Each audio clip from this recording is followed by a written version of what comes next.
Hello, Steven. How you doing? Yeah, good. How you, Borna? Good to see you again here. Thank you very much for being here on my live show. And tell me, how have you been? So, what you going to sing tonight? Yeah, I'm very excited.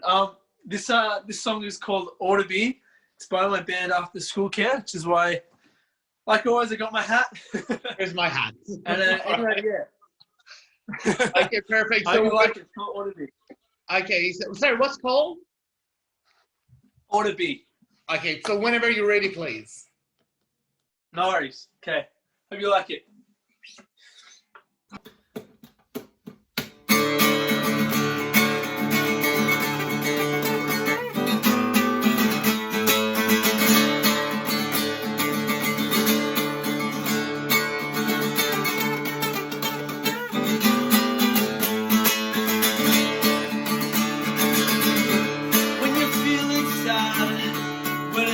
You down so deep inside, you're one mine.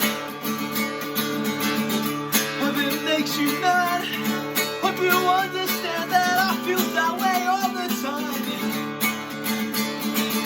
Now we're screaming at each other, hoping we can hold on to that little thing that we call love. Darling, if it satisfies us, hope that one day when I die, I can shit on you. Tell me it's over. Never gonna fall in love. Never gonna fall in love. Don't tell me I'm broken. Never gonna fall in love. Never gonna fall in love. Woo!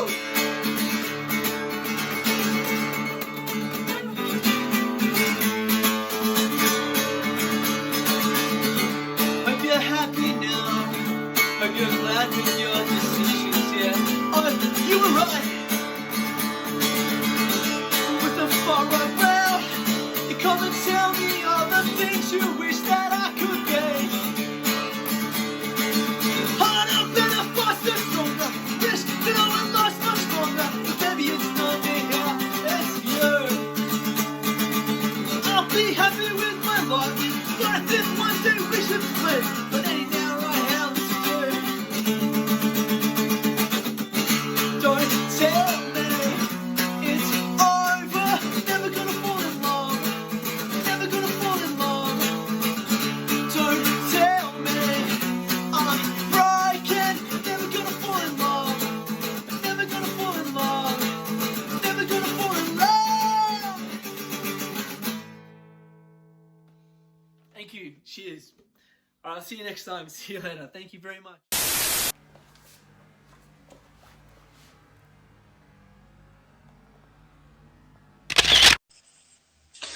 Hello. Hello there. How are you? Very well, thank you. Thank you, and you? I'm doing really well, and thank you very much. I'm so glad I'm having you here today on my show. And also, I want to congratulate you again on your marriage. And fantastic. So congratulations a lot. So would you like to say hi to those who are watching us now and later? Hello. Yeah, thank you so much. No, I'm really happy. Yeah, it's a great moment of my life. So all is very good. Yeah. Okay. So do you want to say hi to those who are watching us now and later? Yeah. Hello, everyone. My name is Grzegorz Gwiazda, and I'm very happy you joined us to watch Borna Kazerani's show. Okay, that's fantastic. So, one of the first question that everyone asked me, because when I said like I'm gonna have you on my show, one of the question is, what is this gentleman? What is this artist's name? How shall we pronounce his name? I said, don't worry, I was just trying myself last night. So, can you Okay. say it slow? Yeah, everyone is struggling with this problem from abroad. Since I'm Polish, we have a lot of this in our pronunciation. So I understand this is pretty difficult for people from abroad. My name is Grzegorz Gwiazda, and actually my surname means star in Polish. Perfect. There you go. All right. I've got a questions for you here. One of the things I've noticed about your sculptures is a lack of women. The presentation, well, the women are not presenting much in your work. Why? Yes, I mean, because for me, art is a kind of is a way of expression, and since I'm a man, and my body is much familiar for me than female body, then I'm expressing my emotions, my feeling through the male figures. But actually, I don't know, maybe it's also connected. I had this question before. I faced this problem before. It's not easy answer for that. I guess this is since I'm more interested in emotional and psychological problems in my art than in I don't know how to say it. Then attraction. Then I'm more focused on the body that is less sexual for me. So it's male because I'm applying these feelings that are and female body for me that is more sexual. Also, it caused much more problems for expressing these. You know what I mean, no? Like when you want to have a clear idea of and a clear goal, you don't want the distractions. Maybe this is the reason. So because I feel much more attachment, I know my body, and I'm referring in my art to myself. So this is the point. Mm-hmm. Mm-hmm. And it's what I'm trying. Okay, what I've understood about what you're saying is it's much easier for you to show your emotion, to show what you want to show to the audience through the male figure. Yeah. That's the point. Okay, Yeah. okay. Because I'm a man. I know my body, and so is a kind of, I don't like to compare sculpture to acting, to acting on the stage because are completely different problems there. I mean, sculpture is not, in my opinion, sculpture is not talking with the language of theater because we don't have a movement. The gesture is frozen in the material that is hard or soft, whatever, but it's not moving. Therefore, we need to find a different ways of expression in this medium. So we need to find something that is accurate for sculpture to express these emotions. So I like to think about the sculpture as if it's. I mean, I don't like to share so much for figurative and non-figurative sculpture because in the end it's just a group of forms that are remaining in specific relation that or they recall some ideas, some emotions, or they are not. And actually, I don't know. To be honest, for most of my creative life, I was working on exploring male figure without being conscious that I'm not touching the problem of female figure. I never thought about it. Yeah, and suddenly a few years ago, somebody asked me, like in front of the big group of the people, and then I realized that actually this is right, and like you read, you know, it's not easy observation actually. So, but thank you for this question. It's really difficult for me to answer it in a clear and easy way. You know? So everything I say is more, I'm assuming this is true than I know it's true. All right. And your men or male sculptures are very interesting. The two main themes you choose for your sculptures are power and also religion. Talk to me about this concept. The first problem you said? There's no problem. So there are two different themes. One is power and the other one is religion. I was religious in the past and hard believer, but this is past. No? And I come from the religious country, you know, where religion is a part of education and like is a strong background. You know, that it's not easy to give up, you know, because it's a lot of this is a difficult topic, right? And since you have a family, people that surrounds you, that are existing in some kind of relation, it's pretty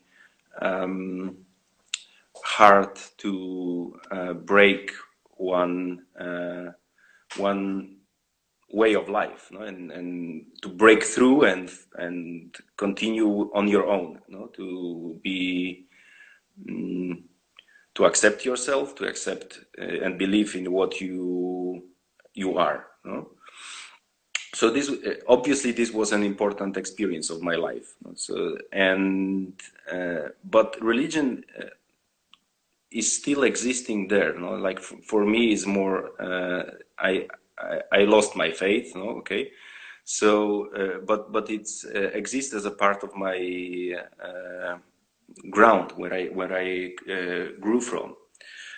But actually, so it's natural that I'm using it as one of the strongest elements of my work. But also, to be honest, I believe that religion and art are coming from the same source, because religion provides us the meaning,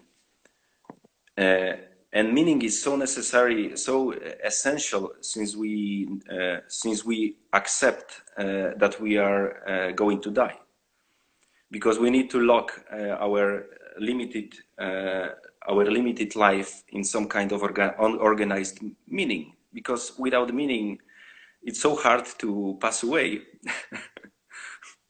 Right? And I believe that sculpture and art in general is the emanation of this meaning, because every piece of art is organized, and organization I understand as a composition. Mm-hmm. So since we know we are limited in time and we are limited in space, we have no we have just a drop of time.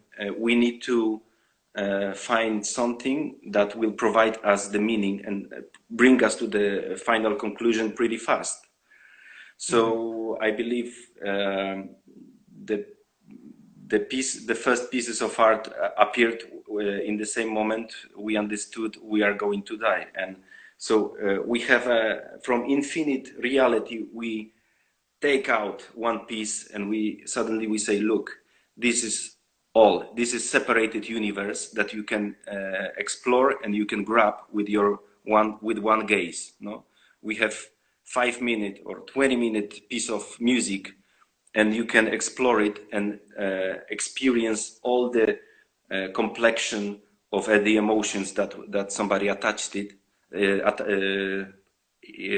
put inside, and find the final, I don't know, catharsis, emotional experience in the end.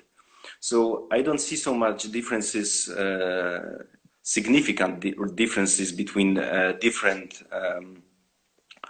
arts, like music, sculpture, movie, theater. They have different language that they are using.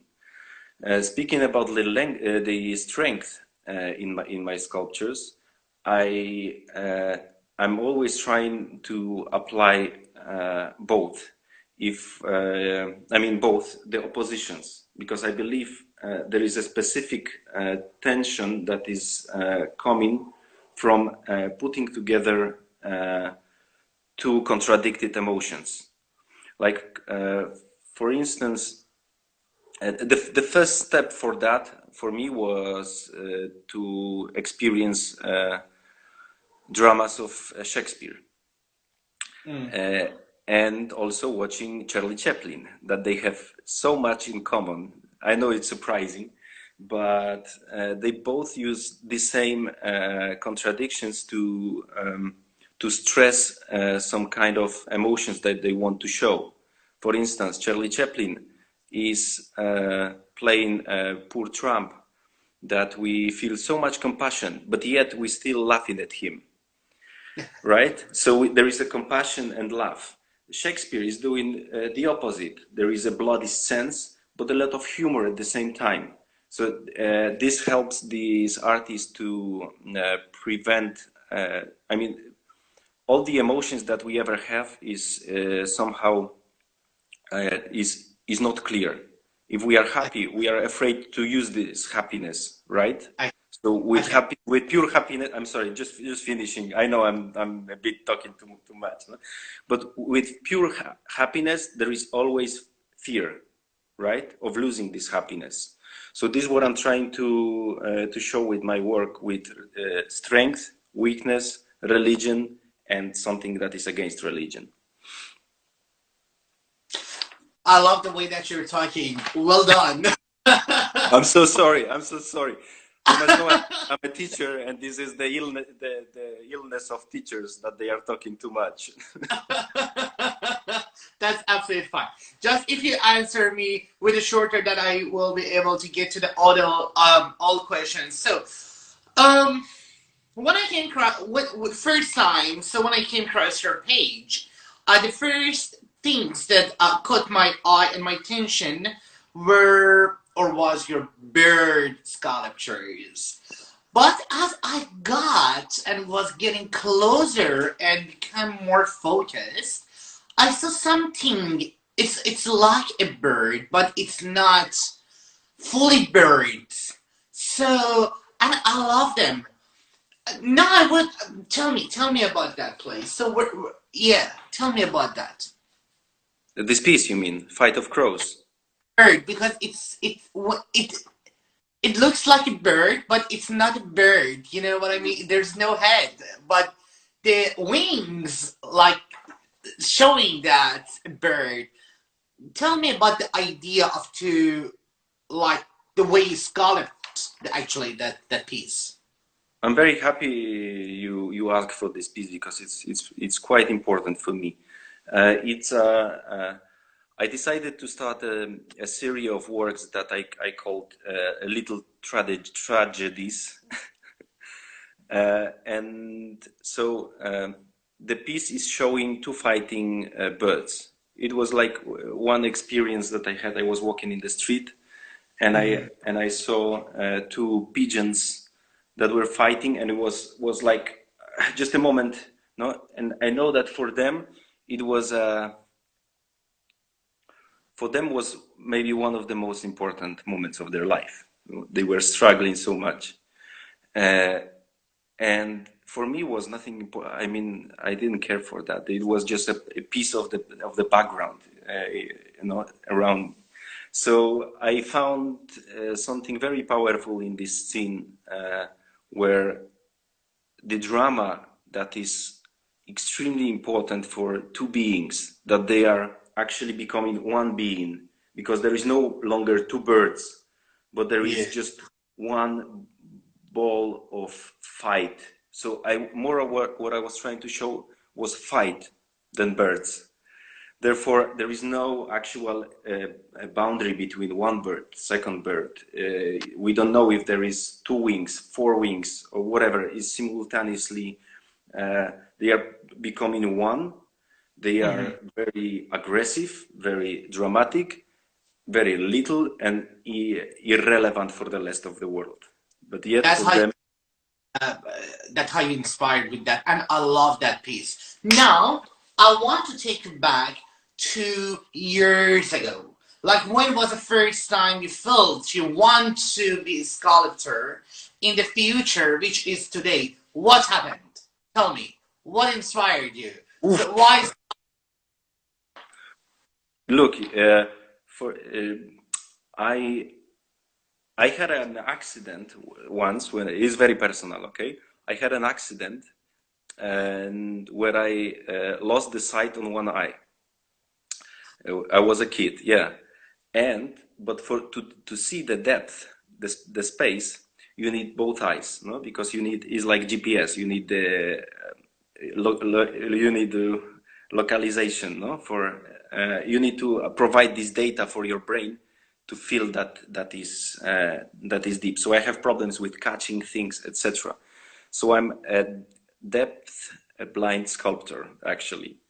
So I guess this was a kind of challenge that I felt, that, you know, if you have one weakness and you always want to show, no, I'm over it, no, I'm gonna overcome it, and I will show you I'm able to do it. I think it's a part of my personality that I disagree with reality as it is.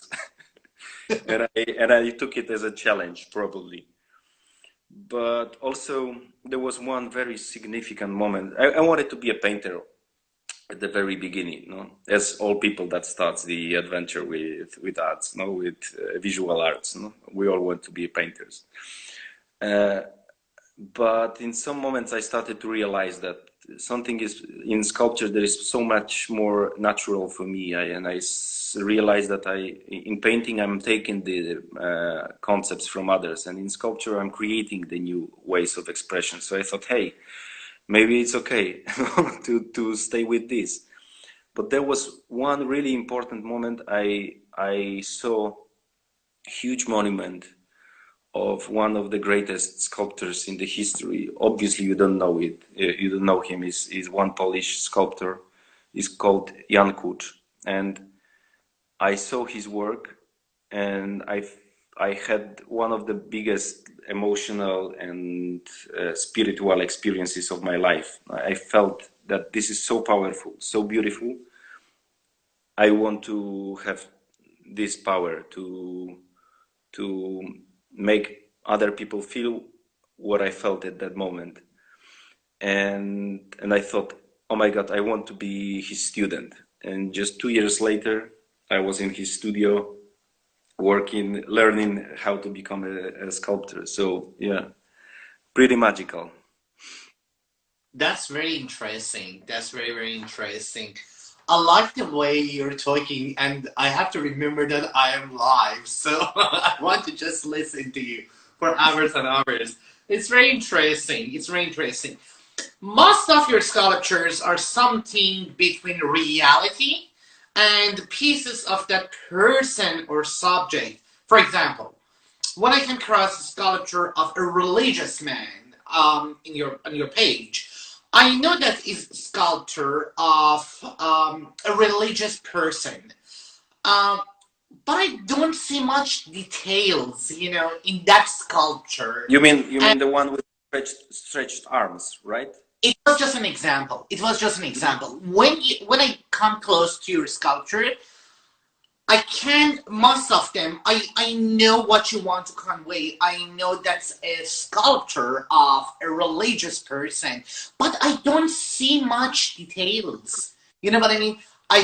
Which I found it actually is quite fascinating, and it's very interesting. And I've never seen, and that was the main reason I wanted to have you on my show, because I love the way that you make me feel with that little pieces, but there is not much details. There are more, I see more like generalizes, you know what I mean?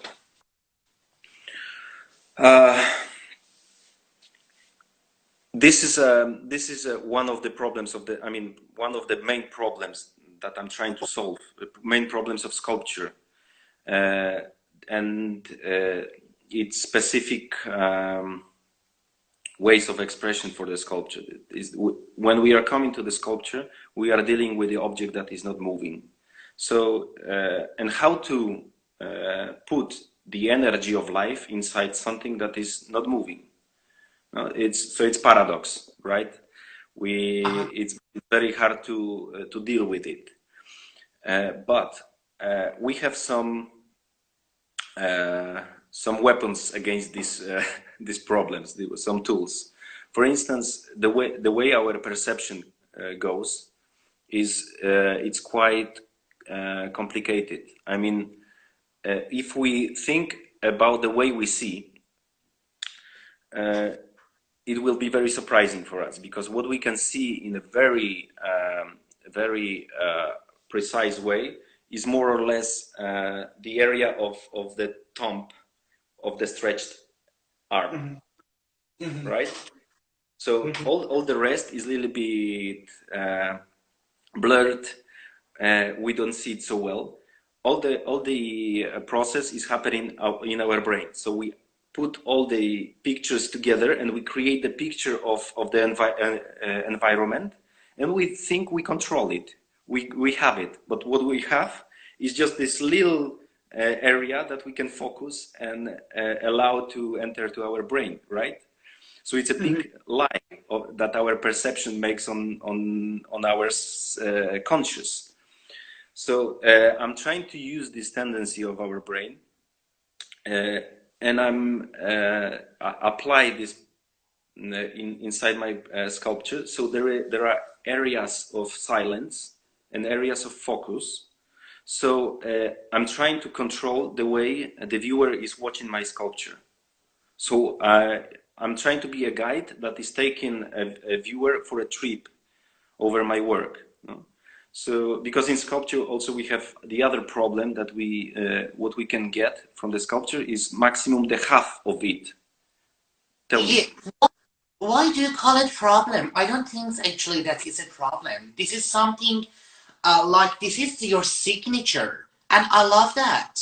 You know, because there's not much details, but I get your point, and I think that's extremely clever way to make your point. I don't know. Maybe it's a matter of language, but as a problem, I understand something as I understand a challenge. But problems are creating the specific environment for finding a new solutions. So I don't find the problem as something bad, but as a challenge, right? Yeah. Yes. So so here comes also a thing that makes sculpture that is one of the most material connected with real physical world art, that is link this art with music. So sculpture, for me, sculpture and music is pretty close, because to experience one sculpture we need to go around. So so pieces of a sculpture are revealing in time, actually, like it happens in the movie or in the music. So there is also this another quality that can increase the effect of life in the sculpture. But to do this, we need something I need something that will catch a viewer and will, hey, come, there is a candy behind. You can find it when if you step make few more steps. No? It's not easy to make this temptation for a viewer to make him want to see what is behind. So no, I got it, and so now what I want to do, I have got another question, but I don't want to ask right now. So what I want to do right now, as we made an agreement, so I want to take us with you, show us show us something that you like. If you've got something on your laptop, if you've got something on your computer, if you got, just take us with you. Show us something, and I love to see a piece of your work. If they're Okay. around, or if they're not, so you can just show it on your desktop or something. Okay, I will show you some pieces of art that I have in my flat, because are the pieces of my wonderful friends that I love. Okay, so here behind, I will switch the camera. Excuse me 1 second. I'm not so. Oh, sorry. This is a piece of fantastic. Is a beautiful lithography of my friend Mariusz Arczewski. Is amazingly beautiful. Is a one of graphic techniques. I have So- to have. Oh. Excuse me. I have to have her on my show. That's amazing. Yeah, I'm very lucky to have it. But there is more. Here is another one, amazing. I'm sorry, you can see it so well. It's amazing painting of another of my friends. It's Krzysztof dark. Kolar. It's a little bit I dark. was- Yes, a bit dark. Sorry for that, but That's okay. yeah, a little bit better, right? Here, yeah, beautiful. The window. Another lithography of my friend, and something very little but very beautiful is a graphic of Daniel Graves, that is the founder of the Florence Academy of Art. It was very nice to be there for the lecture. Very beautiful, and reminding that we are all going to finish like this. And another painting that is very important for me, that it was a present for my very close friend, is the graphic of very famous Polish graphic. His name Paweł Kuczyński, and you can see the balloon of this girl is an eye for the person who is behind, so it's my wife and me. Nice interpretation. I love that. That is my second eye. Yes. Okay, so now we're gonna switch to my laptop, and I want to show you a few of my works that I was working. This is one of my first sculptures. It's made of paper because, as I told you, I wanted to. This was supposed to be a statement for something that is going to be important for the rest of my creation. This was my diploma in the Fine Art University, and so it's a man made of paper, and so it's weak. It's going to die, but it's extremely beautiful at the same time, at least for me. So this was supposed to be the reference for the rest of my creation.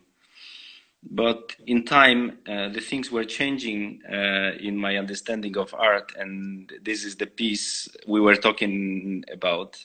So this is a sculpture. I have two versions of it, black and white, and one is Fight of Crow, and the second is Fight of Pigeons. So we don't know what is what. Where is the boundary between? There is, because two fighting people, because the sculpture is about showing birds, but actually it's about people, right? If two are fighting, there is just one, and the white version of it. Another sculpture I made is named Shamefaced.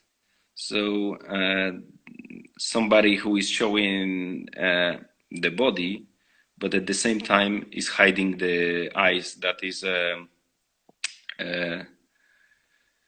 mirror of your soul, as they say, right?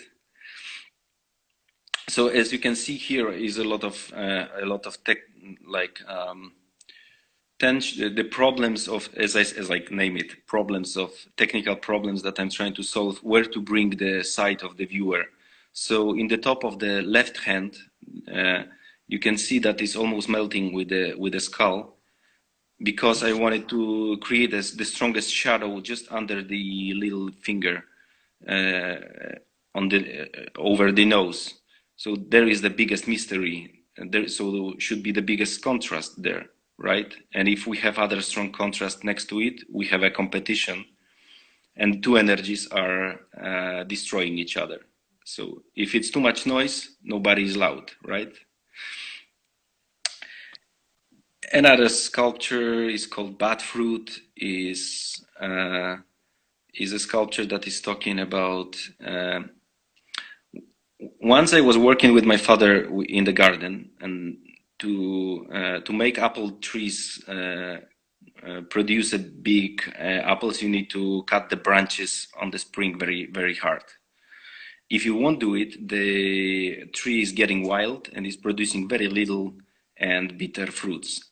So this sculpture is showing one figure that is overgrowing or is overgrown with these geometrical forms that is growing from inside of the body and is covering its humanity, actually. Yeah, that's what I've got actually in your work. And before you show us the next photograph of your sculpture, I wanted to bring up a question. And one of the things I like in your work is the choose of color. So you mostly use green, blue, red, and black. How do you choose the colors for your sculptures? Like this one is like a mixture of, like it's like a vintage, this one. Well, it's a matter of the material. So most of my works are made of bronze. I mean, the first one was made of paper. Sometimes I use resin. So then you are more free with selection of the colors. But when it comes to bronze, the palette is very, very limited, because I'm using the natural acids to provoke bronze to produce these colors. So these are the possibilities of the chemistry that we have in the bronze. This, for instance, this sculpture is also made of bronze. So this is the range of colors from black, yellows, and browns through green, blue to white. These are all natural patinas, but it's the limitation is the chemistry, actually. So the cycle is a figure that represents somebody who is fighting for the balance in life as the only goal of its life, because since you use one wheel cycle, is not the vehicle you use to get somewhere, right? It's more like for the circus. It's more for circus when you have a round arena where you just give a show, right? So it's like a dialogue with the concept of life as a trip. So here is the life is not a trip, life is a show where you can keep the balance as long as possible. And it is the only trick the best trick you can show. And as I told you, the humor, because a very dramatic theme, and the humor that I'm using to balance these hard emotions is the Minotaur on the motorcycle, right? Playing show, coming in the show. The other. Another example of the jokes in my sculpture is a pot, ceramic pot, that is suffering, not knowing what is inside it, because behind is a hole where you can put candies or fruits or whatever you want. No, but he can just imagine what is inside. And the other side of this world means drama. As you can see, the effects of technical effects that were used here are very similar in this sculpture, but in this one, the emotion is more pushed in the direction of drama than humor, but both still exist there. And this is one of the most important. I know it's not very spectacular, this sculpture. It's pretty big, made of concrete. This sculpture is called Dead Minotaur. And what I wanted to express through this sculpture is there is nothing that actually shows us that this is Minotaur. It has no head. It's just a muscular body. So the only thing that is giving us the clue that this is Minotaur is the name that I gave, the title of this sculpture, That Minotaur. It was, in my idea, it was supposed to show how monstrosity is pushed by other people to a victim, right? So many times we create monsters. They are not something objective, like it happens in this sculpture.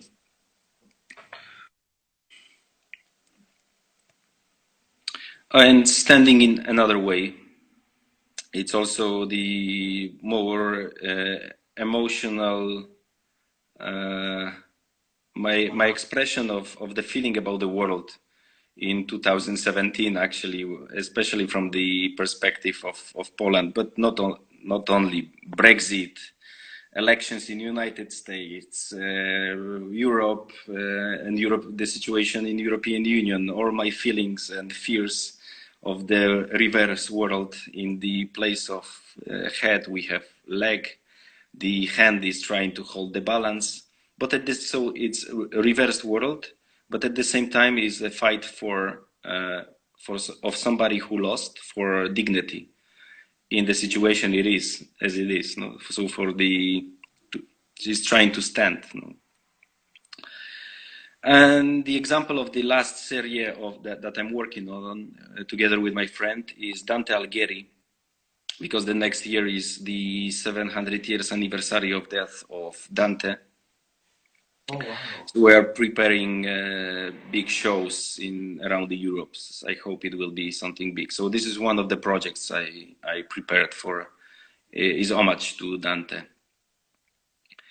These are the photos from the great exhibition I had in MEAM Museum in center of Barcelona back in 2017-18. It was my biggest show. This is a heretic sculpture, is also made of paper. Wow. So the triple heretic, so is looking in three, actually is one figure, looking in three different directions in opposition to somebody who knows the truth.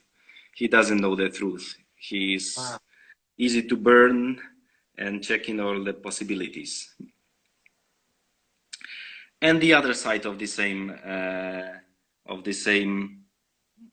concept, this one is called Anointed. So is a mask. We have this blue mask that is hiding the figure and somebody who is repeating the position of Christ, but is also made of paper. It's the same material as heretic, but just wearing a mask of spirituality.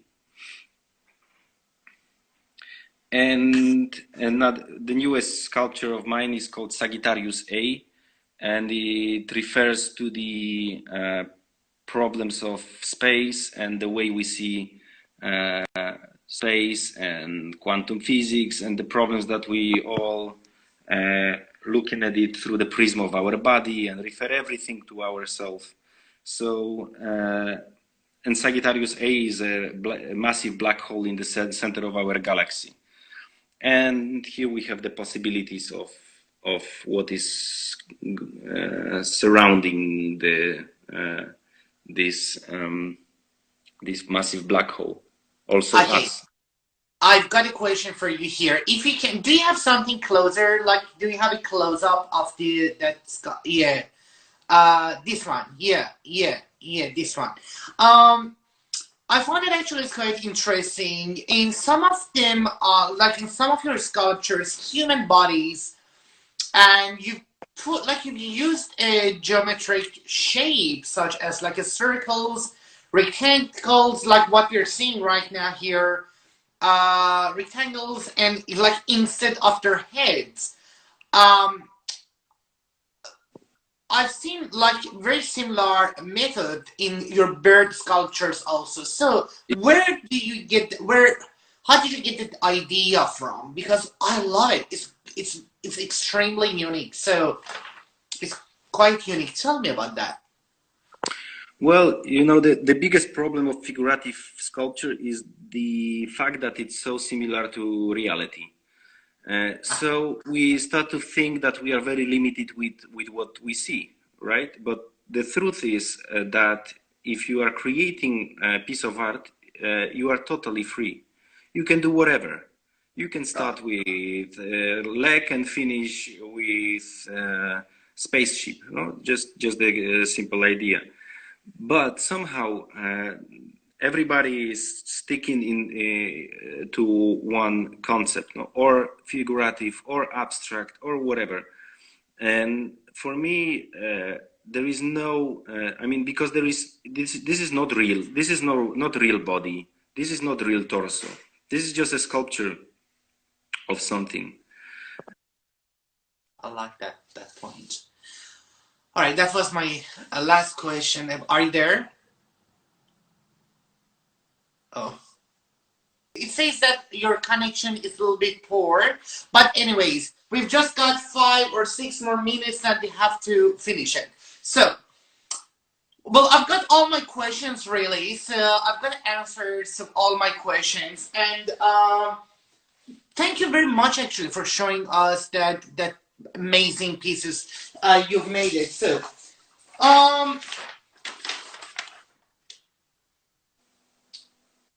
my last question for you is about emerging to, because when I'm looking at your work, is like, well, your sculptures, is it something like it's about merging to contemporary and abstract styles, something in between.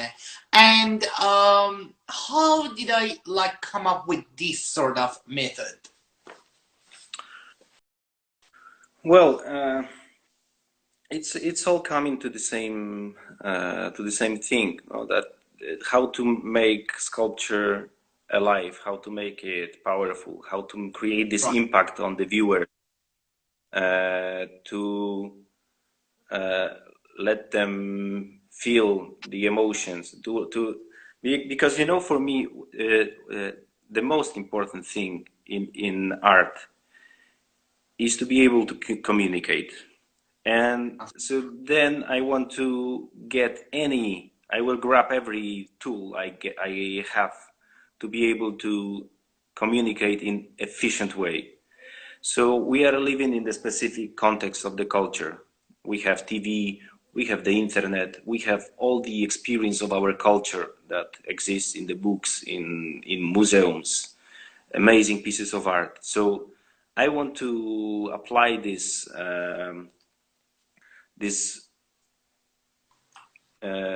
amazing range of possibilities inside my work to be able to communicate. If I have something else says, for instance, the main example I'm giving to my students for communication, because sculpture also has its limitations, and for instance, we have just 3 main words that we can use in building a form. So it's a round shapes, that it's warm, soft, and vital, also sexual, right? We have angular forms that are bony, hard, and cold, and concave that is empty, dying. So what does it mean? These are totally abstract elements, that are transmitting very specific informations. So I'm taking these 3 words and I'm trying to create a poetry out of it inside my sculptures, using also the experience of the movie, experience of the music, experience of all the culture history that we have. So that's why I'm not focusing so much whether my work is more abstract, more contemporary, more figurative, or whatever. I have one goal, to communicate. And the rest is just whatever tool, whatever material, whatever method. I love your goal. I think that's the best way, and I hope every single person on the planet should know that skill, communication. Exactly. It was an amazing conversation with you. We've been in contact since a few months ago, and you were busy, I was busy, and I'm glad we made it. Before I'm gonna wrap it up, so is there anything else that you want to say and I didn't ask you probably? No, thank you for your questions. Where exactly they should be for me. I mean, to stimulate me and to provoke me to think, and it was a challenge to answer these questions. So thank you so much. It was a pleasure. Thanks, Borna. Thank you so much. I hope to meet you one day in the reality. So I've never met any one of my guests. So low chances. Hopefully one day. I love what you're doing. I love to meet you one day in the reality, as I've said, and I love to see actually your stuff, at the gallery or somewhere, and that's it. So, all right, I'm gonna say goodbye to you, and thank you very much for your time. I'm glad you enjoyed the conversation, and I will catch you soon. Thank you, Borna. Take care. Have a wonderful evening. Bye, everyone. Bye.